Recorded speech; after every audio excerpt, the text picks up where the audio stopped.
हिंदुओं को संगठित करना। नहीं, संगठन कुछ नहीं करेगा, समाज अपने आप वापस आ रहा है। इसमें सरकार को अमेंडमेंट करने की आवश्यकता है। 3400 करोड़ रुपया बजट पास कर रहे हैं, मुझे बताइए कितनी वोटें दे रहे हैं आपको?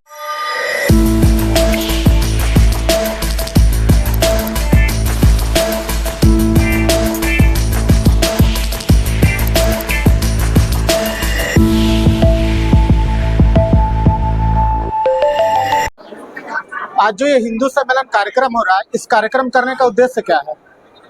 हिंदुओं को संगठित करना, क्या ऐसा बताना कि हम विश्व गुरु थे, कैसे हम दोबारा विश्व गुरु बनेंगे, हम उसकी राह पर चल पड़े हैं और वह समय दूर नहीं जब हम विश्व गुरु दोबारा बनेंगे। ऐसा लगता है कि हिंदू संगठित नहीं है, जिनको संगठित करने के लिए कार्यक्रम किया जा रहा है?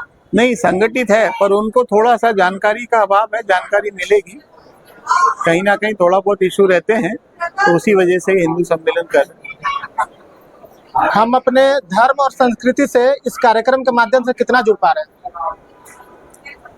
नहीं, धर्म और संस्कृति एक ही है। हिंदू जो है वो धर्म भी है, संस्कृति भी है। जैसे मैंने कहा कि वीर सावरकर जी ने कहा था, जो भी व्यक्ति हिमालय से समुद्र तक इस पवित्र भूमि पर रहता है, इस भूमि को अपनी पितृभूमि पुण्य भूमि मानता है, वो हिंदू है, वो संस्कृति हिंदू संस्कृति है। तो इस कार्यक्रम के माध्यम में आपने देखा होगा, इतने सारे लोग आए हुए हैं, महिलाएं इतनी सारी हैं, बच्चे इतने सारे हैं, युवा इतने सारे लोग आए हुए हैं। और जो नाटिका प्रस्तुत हुई प्रहलाद पे, तो उन पे प्रहलाद जी पे, तो उससे ये लगता है कि लोग जुड़ रहे हैं और जुड़ रहे हैं, लोगों को जानकारी एकत्र कर रहे हैं। और ये समाज का कार्य है, लोगों ने खुद कराया, हमें तो बुलाया गया है। अभी देखा जा रहा है कि युवाएं कुछ वेस्टर्न कल्चर की तरफ ज्यादा भाग रहे हैं, तो उनको अपने हिंदुत्व मतलब अपने जो संस्कृति की तरफ लाने के लिए अपना संगठन क्या कर रहा है? नहीं, संगठन कुछ नहीं करेगा, समाज अपने आप वापस आ रहा है। आप जो कह रहे हैं भाग रहा है, अगर आप देखें पिछले 8-10 सालों में लोगों ने वापस संस्कृति की तरफ आना शुरू करा है। अगर आप देखें, अभी हम सब लोग कुर्ता पजामा पहनते हैं, समाज में पहले लोग नहीं पहनते थे, अपनी भाषा में बात करने में गर्व करते हैं। अब हिंदी भाषा में बात करने में आपको कहीं भी कोई ऐसी झिझक नजर नहीं आएगी, तो लोग वापस आ रहे हैं। और ऐसा नहीं है कि सारे लोग चले ही गए थे, क्या था, पहले उन लोगों को दिखाया ज्यादा जाता था, नहीं तो हमेशा लोग अपनी सांस्कृतिक विरासत से जुड़े रहे हैं और जुड़े रहेंगे। महिलाओं की सुरक्षा के लिए संघ की प्राथमिकता क्या है? सर्वोच्च प्राथमिकता, जो भी कुछ होना चाहिए वो होना चाहिए, उसमें किसी बात का संदेह कैसे हो सकता है, वो तो सर्वोच्च प्राथमिकता है। युवाओं को जोड़ने के लिए संगठन क्या कर रही है? नहीं, संगठन में इतने उद्यम चल रहे हैं, इतने प्रयास से वो युवा खुद जुड़ रहे हैं। आप अगर देखिए, मेरे पास इस समय वो नंबर मुझे याद नहीं है, पर बहुत युवा जुड़े हैं। यहाँ भी आप देखेंगे तो आपको युवा नजर आ रहे हैं, तो युवा जुड़ रहे हैं। पहले ऐसा होता था कि गांवों में या फिर शहरों में हमें देखते थे कि जैसे हमारे घर में जो बुजुर्ग होते थे, दादाजी होते थे या फिर पिताजी होते, जो भी होते थे, अपने बच्चों से अपने संस्कृति के बारे में बताते थे। तो अभी ऐसा लगता है क्या कि हम कहीं उससे दूर भाग रहे हैं समय के व्यस्तता के कारण? इसलिए कुटुंब प्रबोधन आया ना, जो पंच परिवर्तन आया, उसमें एक कुटुंब प्रबोधन भी है। उसमें यही है कि हम अपने परिवार के साथ बैठें, अपने मोबाइल लैपटॉप कंप्यूटर बंद करके बैठें, चर्चा करें, अपनी पीढ़ी के बारे में बताएं, अपने पुराने कुल देवी के बारे में बताएं, अपने पूर्वजों के बारे में बताएं, अपने गाँव के बारे में बताएं, अपनी रीतियों के बारे में बताएं। तो ये उसी का तो एक प्रयास है, जो ये 5 पंच परिवर्तन आए हैं, इसमें कुटुंब प्रबोधन इसी तरफ। अभी देखा जा रहा है कि बहुत से जो बैकवर्ड इलाका कहने का मतलब है, जैसे झारखंड दे सकते हैं, बिहार का कुछ है, पश्चिम बंगाल का कुछ ऐसा क्षेत्र है जहाँ पे लोग क्रिश्चियन धर्म ज्यादा अपना रहे हैं। ये इन क्षेत्रों की बात नहीं है, और भी कई क्षेत्र हैं जिनमें ये क्रिश्चियन धर्म ज्यादा अपनाया जा रहा है। तो ऐसा क्यों हो रहा है, और ऐसा अगर हो रहा है तो इस पे सरकार की क्या प्रतिक्रिया है, या फिर संगठन उसके लिए क्या प्रदर्शित करता है? सरकार के बारे में तो मैं नहीं कहूँगा, पर हमारा संगठन सक्रिय है और हमारा ये मानना है, हमारे सर्वोच्च अधिकारियों ने कई बार ये बताया है कि अगर कोई स्वेच्छा से जाता है तो जाए। पर होता क्या है, उनको लालच देकर, उनको प्रलोभन देकर उनको कन्वर्ट किया जा रहा है। ये एक बड़ी समस्या है जिसको सब लोगों को मिलजुल कर रोकना होगा, और उसी के लिए घर वापसी की भी एक योजना है जिन लोगों को प्रलोभन देकर लिया गया है। उसमें संघ का कहना है कि ये बिल्कुल गलत है, और हमारे पूरे स्वयंसेवक, पूरे संगठन उस पर कार्य करते हैं, ध्यान रखते हैं। बाकी हम लोग किसी धर्म के खिलाफ नहीं है, सबको हम तो मानते हैं कि एक पूजा पद्धति है, बाकी सारे धर्म इसी सनातन विरासत से आते हैं, इसी संस्कृति से आते हैं। तो आप देखेंगे कभी उनके पूर्वज कहीं ना कहीं हिंदू रहे हैं। रविंदर जी, आज ये जो हिंदू सम्मेलन का कार्यक्रम हुआ, ये कार्यक्रम करने का मूल उद्देश्य क्या था? देखिए रोहित जी, सबसे पहले मैं आपको धन्यवाद देना चाहूँगा कि आपने मुझे मौका दिया बोलने का। और ये जो कार्यक्रम हरकेश नगर में किया गया है, ये केवल हरकेश नगर में नहीं, भारत में हर जगह कार्यक्रम किया जा रहा है। इस हिंदू सम्मेलन का सिर्फ एकमात्र लक्ष्य है कि जो हिंदू समाज है, जो विखंडित समाज है, उस समाज को एकत्रित करके, एकजुट करके एक शक्ति बनाया जाए। जैसे हमारी ये 5 उंगलियां अलग अलग होती हैं, और जब ये 5 उंगलियां एक साथ हम जब बंद करते हैं इसको, तो ये मुट्ठी बनती है, मुट्ठी बनती है। और तब हम जब इससे प्रहार करते हैं किसी व्यक्ति के ऊपर, तो उसे फिर उस प्रहार का एहसास होता है। क्योंकि आप केवल उंगली खोलकर अगर आप किसी से प्रहार करेंगे तो हो सकता है आपकी उंगलियां टूट भी सकती हैं ज़्यादा झटके से। बट जब आप मुट्ठी बनाते हैं, जब आप प्रहार करते हैं किसी ऐसे व्यक्ति पे, प्रहार करने का मेरा मतलब, सिर्फ कहने का मतलब ये है कि प्रहार उन दुराचारियों पे प्रहार करने का मतलब है जो हमारे धर्म को गंदी नज़र से देखते हैं, हमारे धर्म को ख़त्म करने की बात करते हैं, हमारे धर्म के अंदर ऐसी ऐसी चीज़ें उत्पन्न कर रहे हैं ताकि हिंदू धर्म खत्म हो जाए। तो उन लोगों से मेरा ये कहना है। आज समाज में लव जिहाद भी चल रहा है, बिल्कुल चल रहा है। उसको लेकर आप क्या कहना चाहते देखिए, लव जिहाद जो चल रहा है, मैं आपके चैनल के माध्यम से पहले तो अपनी बहन बेटियों को बिल्कुल उनसे आग्रह करना चाहूँगा कि इस प्रकार का जो लव जिहाद चल रहा है उनसे सतर्क रहने की आवश्यकता है। क्योंकि विधर्मी लोग नाम बदल कर हमारी बहन बेटियों के साथ संबंध बनाने की कोशिश करते हैं, उनके संपर्क में आते हैं, और फिर कहीं ना कहीं उनका मिसयूज़ करके उनको ब्लैकमेल किया जाता है, और तंत्र मंत्र जो भी किया जाता है तो उनमें उनको फंसा दिया जाता है। अब बच्चियों का क्या हो जाता है, क्योंकि देखिए महिला जो है, महिला का ऐसा होता है, अगर उसके छवि पर कोई दाग लग जाए, अगर उसकी आप मान लीजिए एक प्योरिटी पे अगर दाग लग जाए, तो वो कहीं ना कहीं डर सहमा सा माहौल बना रहता है, तो फिर उसको उसमें निकल के आना बड़ा मुश्किल हो जाता है। जैसे आपने देखा होगा अजमेर खान में कितनी लड़कियां फंसी हैं। तो ऐसे ही ना जाने पूरे भारत के अंदर ऐसे ऐसे कई रैकेट चल रहे हैं, और उन रैकेटों को उनका भांडाफोड़ किया जा रहा है, बहन बेटियों को जागरूक किया जा रहा है, और काफ़ी बहन बेटी जागरूक हो भी रही हैं। जहाँ पे संगठन और समाज के लोग हिंदू हिंदू एक हो रहे हैं, हिंदू हिंदू भाई भाई के नारे लगा रहे हैं, हिंदू समाज एक हो के नारे लगा रहे हैं, वहीं पे सरकार यूजीसी जैसा एक कानून लेकर आती है, और देखा जाता है कि ये कानून के आते ही समाज में विभाजन की एक सृष्टि पैदा हो गई है। बिल्कुल, आपने बिल्कुल सही कहा।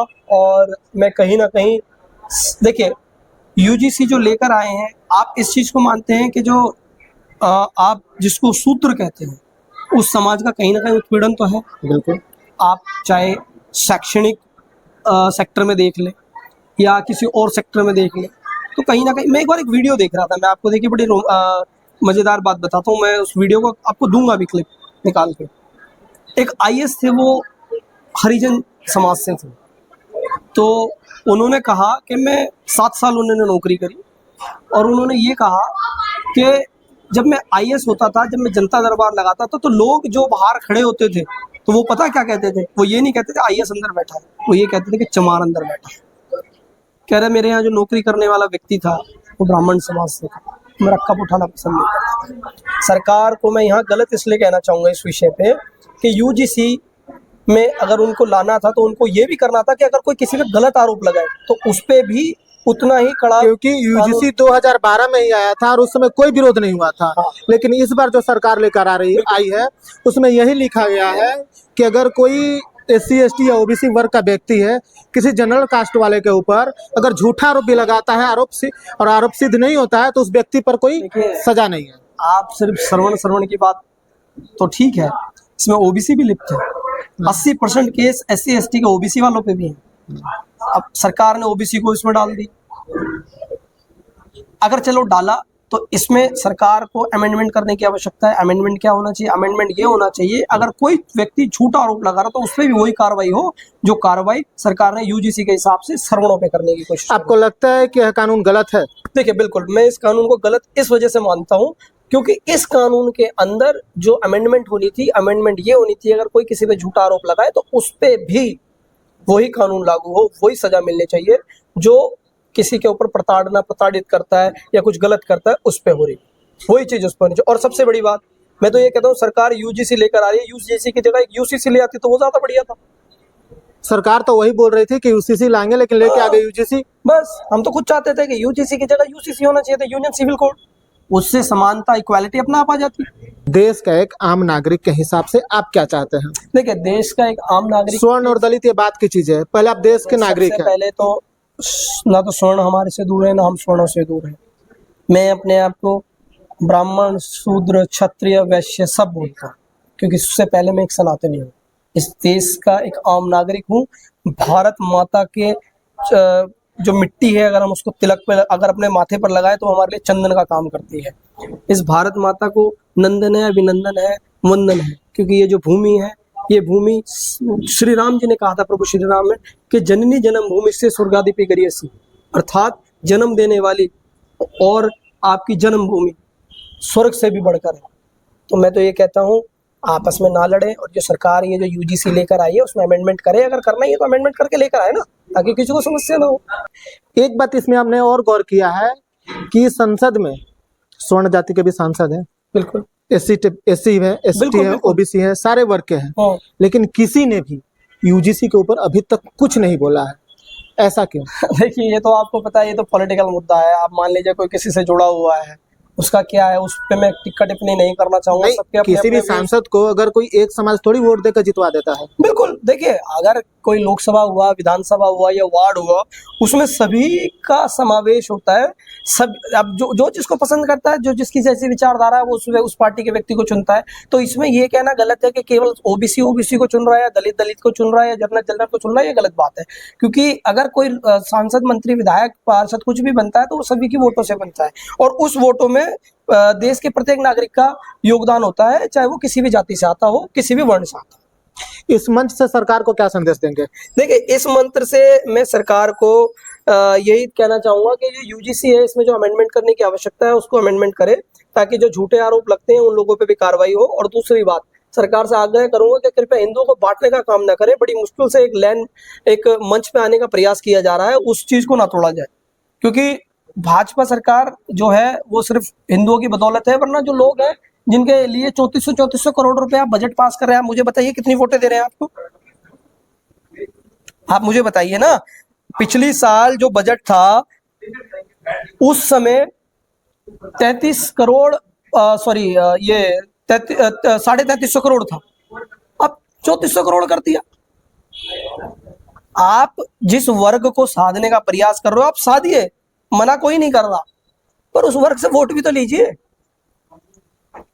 सरकार जो है, सरकार सबका साथ सबका विकास सबके विश्वास की जो बात करती है, तो कहीं ना कहीं देखिए ऐसी बात नहीं है जब माइनॉरिटी के लिए 3400 करोड़ किया है तो बात वो कर रहे हैं। पर मैं ये चाहता हूँ थोड़ा सा सरकार को उस पीड़ित हिंदुओं की तरफ भी ध्यान केंद्रित करने की आवश्यकता है, जो पीड़ित है, जिनको जरूरत है आप लोगों की, जिनके दम पे आप आए हैं सरकार के अंदर 3 टर्म से, थोड़ा उनके बारे में भी सोचिए। प्रत्येक कार्यकर्ता, भाजपा जब सरकार में केंद्र में नहीं थी तो भाजपा कार्यकर्ता जो बेचारे दिन रात पार्टी के लिए लगे रहते थे, उन्होंने कितनी प्रताड़ना झेली है, कितने केसेस झेले हैं, कितनी लाठियां खाई हैं। तो उनका जो बलिदान है उसे इस प्रकार से खत्म ना कीजिए, बल्कि उन लोगों का साथ दीजिए। देखिए हिंदू कभी भी नहीं कहता, हिंदू कभी आक्रामक नहीं होता। अगर आज आक्रामक होता तो आप देखेंगे बंगाल, केरल, कश्मीर ये बदलता नहीं। सबसे बड़ी समस्या मान लीजिए, या आप उसको बहुत अच्छा मान लीजिए कि हिंदू के अंदर ये ऐसा है कि वो कभी आक्रामक नहीं होता। हाँ, पर जब आक्रामक होता है तो फिर किसी को छोड़ता भी नहीं। महाराणा प्रताप, शिवाजी, संभाजी, वीर कुंवर सिंह, रानी दिद्दा, रानी लक्ष्मीबाई, चंद्रशेखर आजाद, मंगल पांडे, फिर ये लोग क्रांति ऐसी लाते हैं, फिर क्रांति रुकती नहीं है साहब। इस मंच से समाज को क्या संदेश देंगे? देखिए इस मंच को मैं मंच के माध्यम से समाज को ये संदेश दूंगा, जो हम आपस में बट रहे हैं, पहली बात तो बटने का काम ना करें। यूजीसी का आप विरोध जरूर करें, पर अपने भाइयों को आपस में गाली ना दें। हो सकता है कि वो यूजीसी को, पहली बात तो क्या है, दिक्कत ये है हम लोग पढ़ते नहीं है। कोई भी कानून आता है, किसी ने कुछ भी नैरेटिव सोशल मीडिया पे फैला दिया, उसी को पकड़ा और पहुंच गए जी जंतर मंतर, पहुंच गए जी जगह जगह धरना करने। तो कृपया करके आपस में ना बटे, और स्वयं जो राष्ट्रीय स्वयं सेवक संघ जो इस प्रकार जो हिंदू सम्मेलन कर रहा है, जो जोड़ने का काम कर रहा है, कृपया उससे जुड़े और ऊंच नीच का जो भेदभाव है उसको खत्म करने का कार्य करें। ताकि मैंने शुरू में कहा था कि ये 5 उंगली हैं, जब ये मुट्ठी बन जाएंगी तो इसकी बात अलग हो जाएगी। तो बस मैं यही कहना चाहता हूँ कि समाज ना बटे, ऐसा कार्य किया। आज जो हिंदू सम्मेलन कार्यक्रम हुआ, इस कार्यक्रम के माध्यम से समाज को आप क्या संदेश देना चाहते हैं? पहले तो मैं आपका धन्यवाद करता हूँ आपके चैनल का, जो आपने मुझे यहाँ बोलने का मौका दिया। मैं आपको ये बताना चाहूँगा कि ये जो हिंदू सम्मेलन हो रहे हैं जगह जगह, आपने देखा होगा पूरे भारत के अंदर आरएसएस के द्वारा या हिंदू संगठन के द्वारा एक मुहिम चलाई जा रही है हिंदुओं को जगाने के लिए। हिंदुओं को जगाने के लिए ये मुहिम चलाई जा रही है कि हिंदू जगह तो है, पर बहुत सारे लोग ये बोलते हैं कि ये सब चीज़ें आप लोग धर्म के लिए ये सब चीज़ें कर रहे हो कि धर्म इसमें हिंदू मुस्लिम कर रहे हो। पर हम हिंदू मुस्लिम नहीं कर रहे, हम सभी धर्मों से प्यार करते हैं। बट हम वो उन सोए लोगों को जगाना चाह रहे हैं कि देश में ये चल क्या रहा है।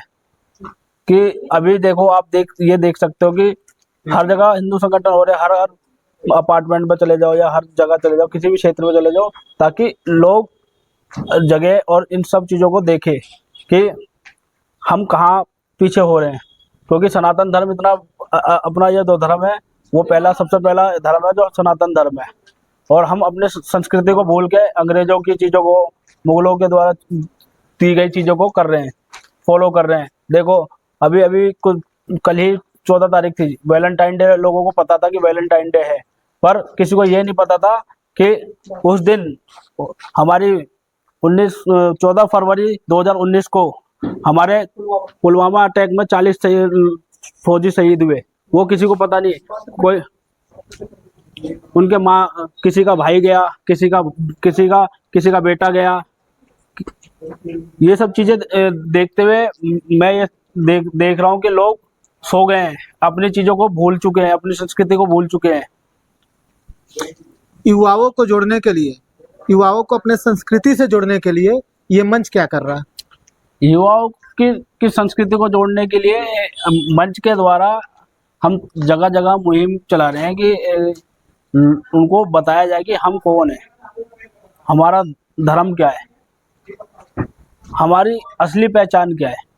लोगों के हम संगठन द्वारा लोगों के घर पे जाते हैं, चाय पे चर्चा करते हैं, लोगों को बताते हैं पारिवारिक, जो पहले के कैसे लोग परिवार में बैठते थे। अब मोबाइल आ गया, जब से लोग मोबाइल के चक्कर में पड़े रहते हैं, मोबाइल में ही रहते हैं। 4 लोग घर में बैठे हैं और चारों के पास मोबाइल है, एक दूसरे से बात करने का समय नहीं है। तो हम लोगों को वो भी बताते हैं कि एक दिन ऐसा निकालो जो आप पूरा परिवार एक साथ बैठ के खाना खाए, एक साथ बात करें, किसी चीज़ पे चर्चा करें कि कोई काम कैसा किया जाए या किससे मिलना है, किससे क्या करना है। वो सारी चीज़ें भी हम लोगों को समझाते हैं, ज़्यादा के अपने धर्म के बारे में लोगों को जागरूक कर रहे हैं।